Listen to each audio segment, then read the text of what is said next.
Perkenalkan, nama saya Nicholas Kunyandi Sinaga dengan NIM 210306116 Prodi Peternakan Fakultas Pertanian. Tujuan dari pembuatan video ini yaitu untuk memenuhi tugas praktikum Ibu Tati Widianasari SPT MP. Baiklah, yang pertama saya akan menjelaskan bagian eksternal yang terdiri dari caput atau kepala, kolum atau leher, trunkus atau badan, ekstremitas anterior atau sayap, ekstremitas posterior atau kaki, dan yang terakhir yaitu ekor atau kolum. Saya akan menjelaskan tentang bagian kepala atau caput. Yang pertama terdiri dari capum oris atau mulut dan terdiri dari rostrum atau paruh. Paruh ini terbagi dua. Yang pertama ada maksila rahang atas, mandibula rahang bawah. Di maksila ini terdapat nares anterioris atau lubang atau sepasang lubang, dan berikut ada sera atau tonjolan, dan ada organ visus atau mata sebagai indera penglihatan, dan juga ada porus acusticus externus yang ditutupi bulu-bulu halus berfungsi sebagai indera pendengaran atau telinga. Dan yang kedua saya akan menjelaskan tentang cervix atau leher yang berfungsi untuk menghubungkan caput atau kepala dengan trunkus atau badan.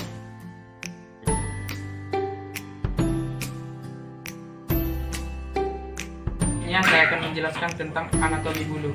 Yang pertama yaitu ada plume. Ini kalamus yang melekat pada bagian tubuh, unggas, rachis, pexillum, dan bagian kanan dan kiri disebut dengan bar bulu. Selanjutnya saya akan menjelaskan tentang plumulae. Ini merupakan ukurannya lebih kecil daripada plumae, yang mana ukuran kalamus dan bar bulunya lebih kecil. Dan yang terakhir yaitu ada filoplumae, seperti pohon beringin dan memiliki bar bulu di ujung-ujungnya. Selanjutnya saya akan menjelaskan tentang bagian badan atau trunkus.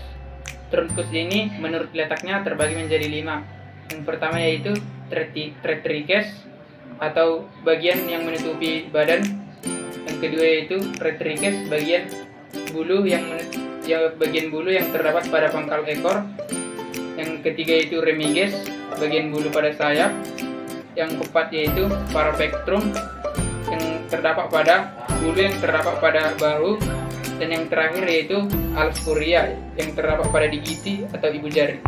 Selanjutnya saya akan menjelaskan bagian ekstremitas anterior.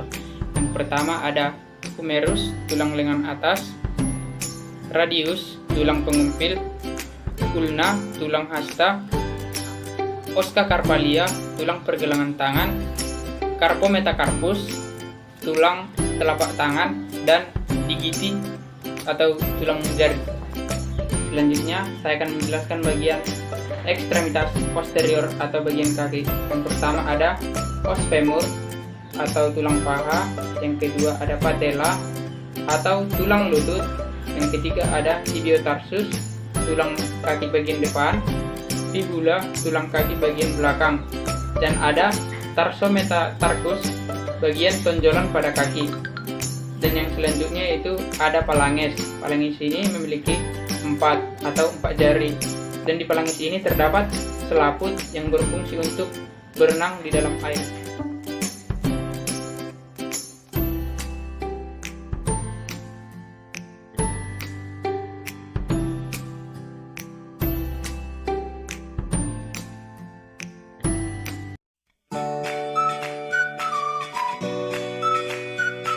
Selanjutnya saya akan menjelaskan tentang sistem pencernaan pada ternak unggas. Yang pertama yaitu ada capum oris atau mulut. Setelah itu masuk ke dalam kerongkongan atau esophagus. Setelah itu masuk ke dalam tembolok atau crop yang berfungsi untuk menyimpan makanan sementara. Setelah itu masuk ke dalam ventriculus yang berfungsi untuk mencerna makanan secara enzimatis. Lalu masuk ke dalam empedu yang berfungsi untuk membantu melarutkan vitamin A, D, E, dan K. Setelah itu masuk ke dalam gijar atau ampla yang berfungsi untuk memperkecil ukuran makanan. Lalu setelah itu masuk ke dalam usus halus. Usus halus ini terbagi menjadi 3. Yang pertama yaitu duodenum. Di duodenum ini terdapat pankreas yang berfungsi untuk menyekresikan makanan. Lalu ada ileum yang berfungsi untuk menyerap makanan, ada jejunum yang berfungsi untuk meneruskan sisa penyerapan zat makanan pada duodenum. Setelah itu masuk ke dalam seka yang berfungsi untuk pencernaan secara fermentatif.